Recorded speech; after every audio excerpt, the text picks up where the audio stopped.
మీ పార్టీలో మీ బలం ఆ విధంగానే ఉందా? పార్టీ నాయకుల్లో లేదు ఏదైనా పక్కన పెడుతున్నారు, కాస్త ఏదైనా చూసి చూడనట్టుగా వ్యవహరిస్తున్నారు అనేది ఏదైనా ఉందా? ముక్కుసూటిగా వెళ్లే తత్వం నాది చిన్నప్పటి నుంచి కూడా. రాజకీయాల్లో అడుగు పెట్టినప్పటి నుంచే నేను రాజశేఖర రెడ్డి గారితో అడుగులు వేశాను.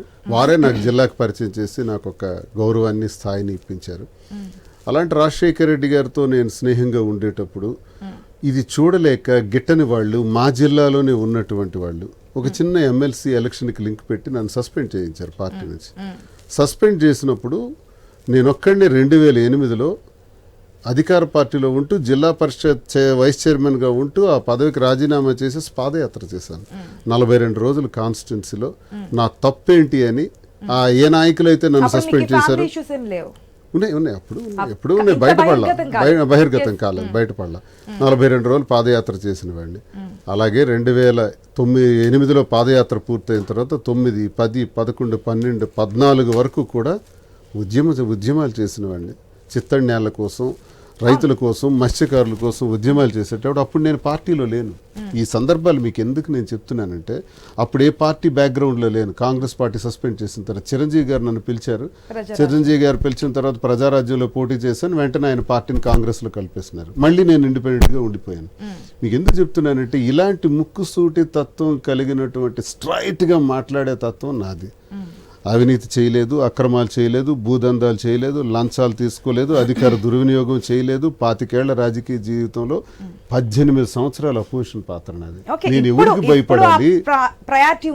ఎవరికి భయపడాలి? అందుకే మీకు చెప్తున్నాను, ప్రయారిటీ లేకుండా నన్ను పక్కన తొక్కినప్పుడు ఉద్యమాలు చేసిన వాడిని, ప్రయారిటీ లేకుండా పక్కన తొక్కినప్పుడు కాన్స్టిట్యున్సీలో పాదయాత్ర చేసిన వాడిని. ఇప్పుడు కూడా చెప్తున్నా, నేను చాలా మంది లీడర్స్ చెప్తున్నా, ఇప్పుడు చెప్తున్నా అప్పుడు ఎలా అయితే నన్ను తొక్కారో ఇప్పుడు కూడా నన్ను తొక్కుతున్నారు. శత్రువులు నాకు ప్రతిపక్ష పార్టీలో కాదు స్వపక్షంలో కూడా ఉన్నారు. ఆ స్వపక్షంలో ఉన్నవాళ్ళు దువ్వాడ శ్రీనివాస్ని ఇక్కడతో రాజకీయంగా పతనం చేసేద్దామన్న ఆలోచనతో ఉన్నారు. మీరన్నది నిజమే. శ్రీకాకుళం జిల్లాలో శ్రీనివాస్ని ఇదే ఛాన్స్ వీడిని తొక్కేయాలి అని ఎదురు చూసే శాతం ఉంది. బర్త్డే పార్టీస్ లో కూడా అందరినీ పిలిచారు, మిమ్మల్ని తప్ప. అంతే కదా, నన్ను ఒక రకంగా దూరం పెట్టారు. జిల్లా నాయకత్వం, వైసీపీ నాయకత్వం ఒక బహిష్కరించినట్టుగా దూరం పెట్టి నేనేదో సమాజానికి ఒక పనికిరాని వ్యక్తిలా, నేనేదో పార్టీకి పనికిరాని వ్యక్తిలా నన్ను దూరం పెట్టడం అయితే నిజం. కానీ ఈ ఎదిరింపులకి, బెదిరింపులకి నేను జగన్కి ఎప్పుడూ దగ్గరే. నాకు ఈ పార్టీలో ఉండే నాయకుడు ఎవరో దూరం పెడితే, మీకు ఒక విషయం చెప్తున్నా, పార్టీలో ఎవరో నాయకుడు దూరం పెట్టినంత మాత్రం నాకు సంబంధం లేదు. నా గాడ్, నా సర్వస్వం నాకు జగన్మోహన్ రెడ్డి. జగన్మోహన్ రెడ్డి వల్లే నేను ఈ స్థాయికి వచ్చాను. ఈ పార్టీలో జగన్మోహన్ రెడ్డి గారి వల్లే నేను ఎమ్మెల్సీ అయ్యాను. నేను ఎమ్మెల్సీ అవ్వడానికి ఏ నాయకుడు నాకు సహకరించలేదు, నాకు టికెట్లు రావడానికి ఏ నాయకుడు నాకు సహకరించలేదు. టికెట్లు ఇచ్చింది జగన్మోహన్ రెడ్డి గారే, ఎమ్మెల్సీ చేసింది జగన్మోహన్ రెడ్డి గారే, నాకు ఈ స్థాయికి తెచ్చింది జగన్మోహన్ రెడ్డి గారు. నా సర్వస్వం జగన్ అన్న తప్ప వీళ్ళతో నాకు సంబంధం లేదు. ఎవడో దూరం పెట్టాలని చూస్తే వాడే పోతాడు. నా ఇంట్రుకు కూడా పీకలేదు.